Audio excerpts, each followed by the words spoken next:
Hello, everyone, and welcome to the Pash On podcast. Let's get started with your host, Brian Pash.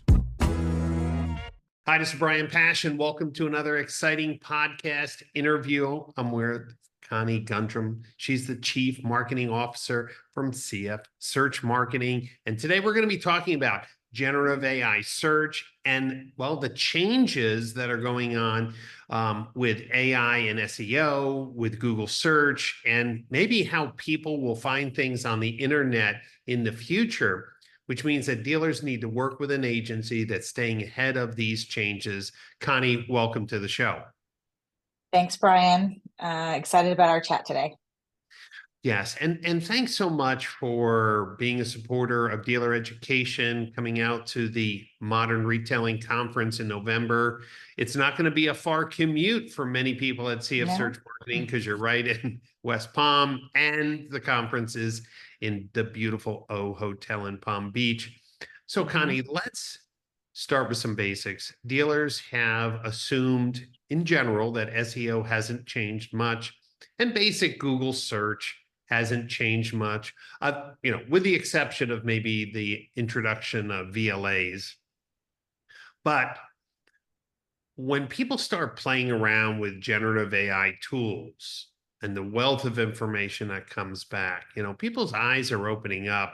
Hey, what's the future of search? What's the future of advertising in an AI world? So at a very high level, what are you telling dealers they should be thinking about in regards to the way people are going to be searching in the future? Yeah, I think we have to tell them to make sure that they're, changing and evolving and watching the trends. When it was AI overviews, which is Google's, new search for AI, before that it was SGE. We were worried about, how Google ads were going to show up. That kind of went away. So we really just need to stay on top of it, have conversations with dealers, make sure they're aware of it and their changes, and then evolve what we're doing for search. When we think of content generation, there's been a lot of confusion on the market. Recently, I was participating in a workshop, and some of the advice was, okay, use ChatGPT or equivalent to write something, then throw it through another tool, which makes it so that it doesn't look like it was done by AI. And then you can use that for different purposes.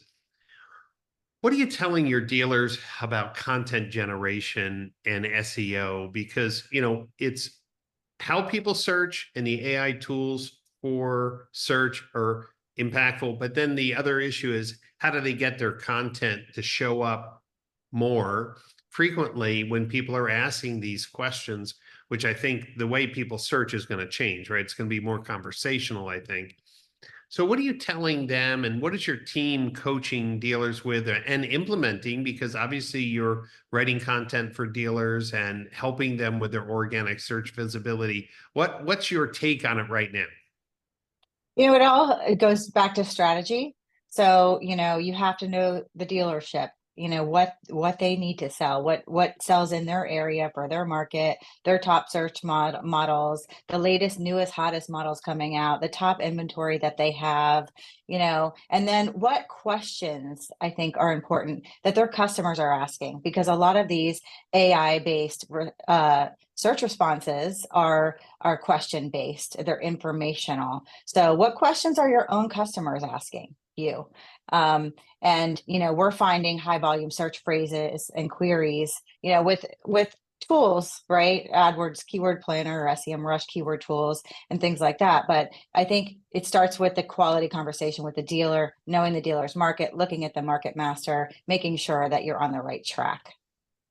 So, in the past, I think people were doing something like year, make, model for sale in a city as a search, or, used Honda Pilot in West Palm. What do you feel is moving like a more common trend when you look at SEMrush, when you look at the Google Keyword Planner? what's changing in the way people are searching? Because I know now, as I've been playing around with AI tools, I can ask more intelligent questions and even use disclaimers like, where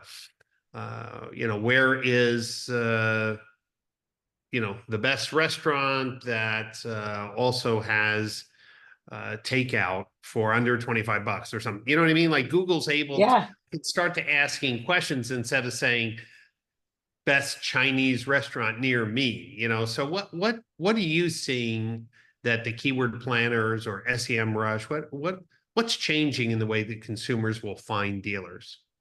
Yeah, I mean, over the years, it started with voice search, right? So you're talking to the internet versus typing in it, oftentimes, from your car, from on the go. So, how do I extend the range of my Chevy EV? That could be one. That's one of the ones that our dealers are showing up for in AI overviews. Questions: what, where, how, those type of phrases. That's what dealers need to be optimizing for, and should have been for voice search for many years now, just trying to, all of those tactics that we've been using or should have been using in best practices, they're still here. And there, we need to remind dealers that that's what they need to be focusing on. So for example, if we're building a page of content for an EV, pick any model that you like. Right. Normally we'd have a page title and then we'd have like H1, H2 tags. And in the past, we might say, features or colors or towing package, something basic, almost like a PowerPoint outline. Is it more useful today to have those H1 or H2 tags say, what is the towing capacity of a Toyota Tundra? And then answering that question, and what is the best hitch package for a Toyota Tundra, and answering, is it a page with question, answer? Do you think that's the better, format today than more like a brochure outline? Yeah, I do. And, Q&As, pros and cons, all of those type, pages, step-by-step guides. It has to be comprehensive as well. Which we have in automotive, had comprehensive pages like you're talking about. These model pages have been very comprehensive, but maybe, like, to your point, formatting it in a different way. Great. And so, one of the things that I've found is that dealers don't have a lot of content on their website for EVs. Is that Mhm. something that CF Search Marketing can help them with? Meaning, remember at one time, it was like, well, I'm only getting a few EVs. Right. I'm not spending a lot of time optimizing content. I get 5 here and there and I sell them. Now dealers are sitting on EV inventory. So are you suggesting that dealers today start developing a robust set of content pages for each model, answering those questions about range, charging network, charging adapter, Yeah. maintenance costs, tire wear? I've heard that tire wear on EVs are significantly more than on a regular ICE vehicle. I haven't thought about why that's the case, other than maybe the car is heavier or just the way in which the braking Heavier. is being Yeah. done. But are you able to provide turnkey solutions to make sure dealers fill those gaps for EV models? Yeah, so definitely we are. And, be the first to market, I'd say, right? That gives you the competitive edge. So if other people aren't doing it and they're like, oh, EVs aren't a thing or in my market, or you're still going to be a trustworthy source to Google. And they're going to, start serving up your site more if you're trustworthy, which means that you have, strong reputation with Google for having good quality content, right? I just bought an EV. Fun Oh, fact, really? little What did you side buy? story. I bought an Audi Q8 e-tron. I've had a Lexus forever, like 15 years, to a few different Lexus. And I was going to buy a Lexus. I was going to buy maybe a hybrid this time. I walked into a dealer. I think Gina Walsh, right? Yes. I walked in for a dealer meeting and they're like, what do you mean come over here, come look at this EV. And I'm like, EV, I don't want to charge my car. I don't, I don't want to go through any of that. And they're like, how many miles do you drive? I don't drive a lot of miles. It's sad. Yeah, either I do drive I. like 30. I don't drive a lot of miles. So they're like, oh, you're perfect for an EV, so I leased it. And you have no idea the amount of research I did. Like as I was going through the process, like, am I going to like this car? Am I, Yeah. so I was a person that wasn't even considering an EV at all. Now, granted, I'm in the business. So, Right. I was persuaded a little bit, Well, you but were aware, yeah, and I now that was you aware. have it, do you love it? I absolutely love it. I love it. My kids love So, it. They want me to so, just drive around but in the car. here's a Yeah. practical example. I think, Connie, that if you think about the things that you love right now about your EV, while it's fresh in your mind, Hmm. I bet those are the things that could also be used to inspire the content that goes on dealer sites. You know, 100%.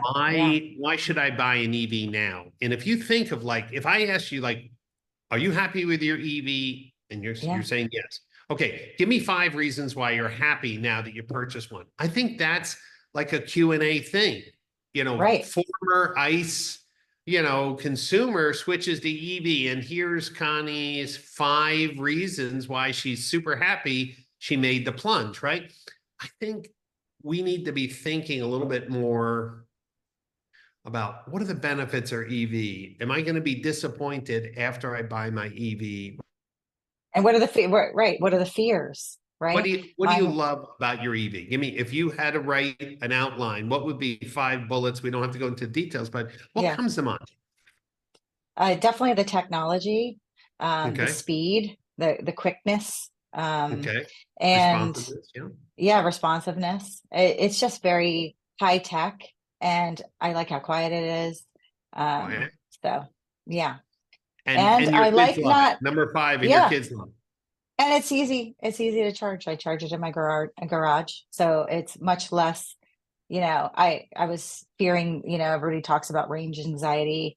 I don't have that because I don't drive a lot. So I can take my husband's car. He has a nice vehicle. No, So my next car could very well be an EV because I mean, I have a car that's now 5 years old. It has 32,000 miles.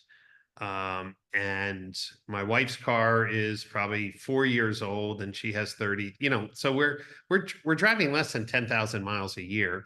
At any time, I'm not driving more than probably 100 miles. Right. I mean, right, so, that's how. Yeah, right. You drive right to the grocery store, so, to the airport. well, that's all I do, right? Right. Most of my Yeah. miles is in the air. I just clipped over 2 million miles with United. I'm just about clipping over 1 million with Delta because I was up in New Jersey, so that was better for United. But yeah, things like this, I think dealers need to think about because, right, wouldn't you say that with the AI-driven search algorithms, they're looking for authoritative content that's formatted to answer questions, and that if it's well structured, clearly written, you have a much better chance of showing up in search results, right? 100%. But let's not forget about, what you've been talking about for years, your Google business profile and, all the local, SEO listings and NAP, Yes. name, address, phone number. So, reputation, building a strong reputation with positive reviews is still part of it, and technical optimization, as you said, with the structured data, all of that is still part of it. So, it's a holistic strategy. You need to make sure you're checking all those boxes. Yeah, and what I'm trying to tell dealers, and listen, yes, you can hire an SEO company from anywhere, but SEO in automotive is very special. It takes a while for someone to really understand the business, the competitive Mhm. nature, the programs, how quick things change, the questions that consumers ask. And that's why I try to encourage dealers not to hire, their cousin or some guy who does restaurants and bars but he's a nice guy Right. and he's local. I'm like, no, no, no. CF Search Marketing's been in this for a long time. How many years has the agency been engaging with dealers? 16 years. So, Yeah, and you're right. You have to know the car business and you have to know what questions to ask. And I mean, do those companies even know what Market Master is? Do they know if they're working with Toyota? Do they know what Elms data is? right. So, it's a strategy. And you have to kind of know the business in order to kind of to get there. Yes, and it's been fun. More recently, just meeting more of your executive management team and doing some joint projects with the Morgan Auto Group. Mhm. That's really exciting. I know that Andrew Vlaslowski over at Arrigo loves working with your team, and that's exciting. And more importantly, that you're adapting to getting data feeds from the CDP. So a very progressive company. So I'm really, really Thank glad you. that we've been having the opportunity to work together. What if a dealer is saying, hey, I'm not sure if my website is set up properly to really be found in the evolving generative AI search and more AI queries that are questions, not so mathematical, right? I think we're all becoming or learning to become more descriptive and conversational. Is there a way that you score a dealer's website or evaluate a dealer's website? Because I'm not sure if the general leaders, general managers in dealerships know how to evaluate if the new search algorithms and the new content strategies are aligned with what they have in place. Yeah, 100%. We do audits, and you say scoring, which is ironic because you haven't seen these, but it scores it from 0 to 10. So, parts and service, used cars, new cars, finance. So all of those kind of keyword searches, we put them in different buckets, and Yep. we put in your competitors, and it kind of shows where you land. Great.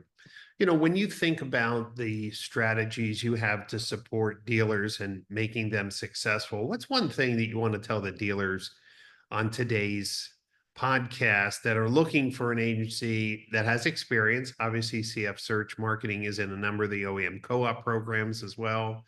What Mhm. would you tell them about how you're focused on helping them succeed? I would tell them, pick a partner that really cares about your business and, manages maybe the entire budget. So they're not just trying to up a budget, maybe in paid search or here or there. They can throttle the budgets where they see it are going to help you and impact the bottom line the most. And consult with you on some other things that you're doing, whether that be third parties or whatever is on your budget, and looking at the CRM, how's this working, looking at all the data. So just really understanding their business. Pick somebody that understands their business and doesn't just read a report and actually says, okay, this is, not everything isn't great. We have to fix Right. XYZ, because if you show up to a meeting and always say, oh, everything's great, and they're not selling cars or they're not getting the leads, it's a tough market a little bit right now. The Sure. competition's increasing. Some people are still having inventory issues. So, really pick a partner that is a true partner, not just a vendor. And Connie, just for people who may not be familiar with CF Search Marketing, you're a full service agency, right? We are full service, yes. So you can do video production, streaming, paid search, direct mail, email, the whole gamut. Right. And identity resolution. So we Yeah, have that as well. Yeah. that's what I'm really excited about because you're helping dealers identify more of the people who are coming to their website who are not submitting leads, which is 10x times the number of people who are submitting leads, and giving them the ability to know when their customers are back online and also Mhm. new ways to reach out, right? Being able to drop a direct mail piece or being able to send out an email to somebody not who's in a modeled audience that you have to trust, but actually people who have been de-anonymized on their websites. I think that's a breakthrough.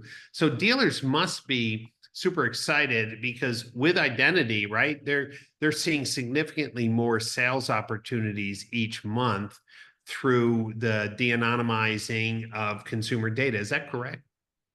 They are. I was just talking to a dealer this week that is unhappy with his agency, and his leads are down.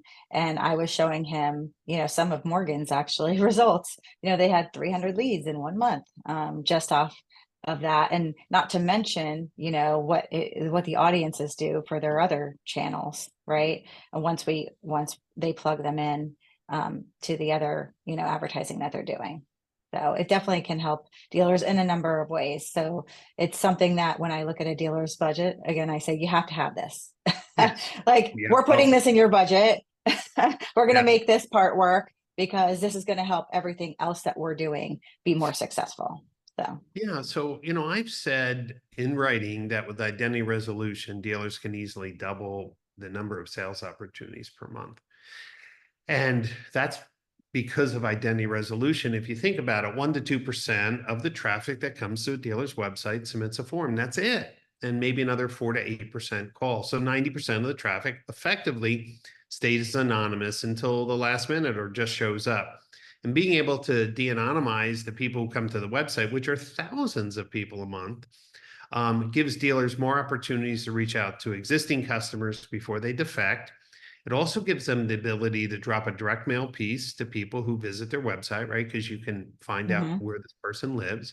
And depending on the use cases and the data, even sending them a general email offer out. These are all new channels of marketing. As you mentioned, these website visitor audiences that are being able to be matched to name, address, phone, email, completely change Facebook advertising, completely change Google advertising. And I think what you implied is that if the dealer trusts you with their entire budget, you can move money to where things are really working, right. and maybe where the competition isn't fishing. And I think that streaming is one of those things that a lot of dealers aren't investing in it, and connected TV and other media channels which now can be almost one-to-one since someone visited the website. I think that's really powerful, Connie.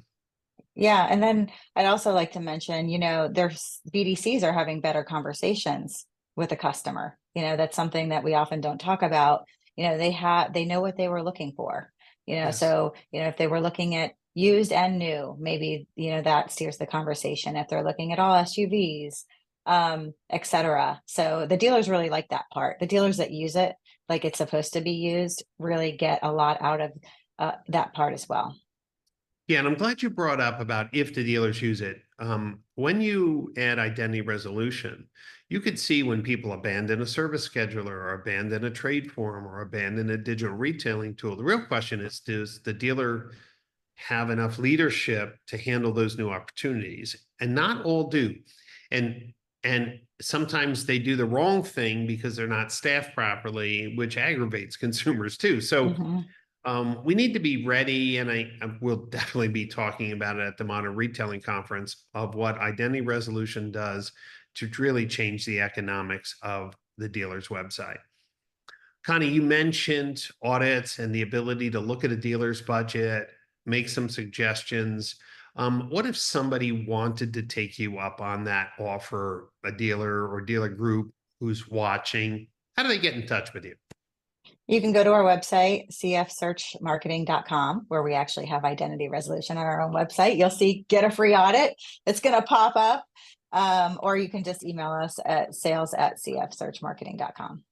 Well, that makes it pretty easy. Yeah. Again, I want to encourage the dealers and marketing managers and tech leaders that are watching this podcast or listening in their car that CF Search Marketing and their team will be at the Modern Retailing Conference in Palm Beach, November 17th, 18th, 19th. And if you've never been to MRC, the hotel is beautiful. The location and weather is awesome. But that's not why people come. It's because we're pushing the industry forward. We're talking about the next generation of opportunities for dealership leaders. This isn't the basics. This isn't, hey, you should answer a lead, or, hey, this is how you should greet someone. There's enough people are doing that. We're talking about identity resolution, customer data platforms, AI applications in communications, AI applications in data management or inventory lifecycle management, all of the new tech that is relevant to help dealers in a very difficult economic time. And Connie, I agree with you. So go to the modernretailingconference.com, get signed up for the conference. It sells out every year. The hotel sells out every year. You want to be inside the O for sure, and be part of this amazing conference. And then you'll get a chance to meet up with the leaders from CF Search Marketing. But don't wait until then. You can go over to cfsearchmarketing.com and request an audit, or as Connie mentioned, just email sales@cfsearchmarketing.com and see what they can say that might excite you about the opportunities that your dealership can have with identity resolution in place, and maybe a more modern approach to your SEO and all of your marketing strategies. Connie, as we wrap up today's conversation, if there was one thing you want to tell dealers about the culture of your company and the results of your company that would encourage them to call you, what's that one thing? We're passionate about what we do, and we want the dealers to succeed. So we want to know your goals, and we want to achieve those goals and hopefully exceed those goals. So that's the goal. Yeah, and that's what dealers want to know, that you're ready to listen and plug in their specific needs, not just feel like a template, right? Another number in the line. Well, Connie, thanks for being on the podcast. For the dealers listening in, for the automotive leaders who are watching today, I want to let you know that there is a series of interviews for all the people who will be speaking and running workshops and influencing the educational content at the Modern Retailing Conference. So this is in the series On the Road to MRC. So please just search for the Brian Pash podcast and listen into all the interviews of the thought leaders, technology companies, and the dealership leaders that will be at the Modern Retailing Conference. And you can just listen in on your favorite podcast player just by searching Brian Pash Podcast. Well, that's all for now. Thanks for listening in. Connie, thanks. Looking forward to seeing you in November. And Thanks, Brian. We are looking forward to greeting all our friends in November in Palm Beach. So without further ado, close out the day strong, and we'll see you next time on another podcast interview.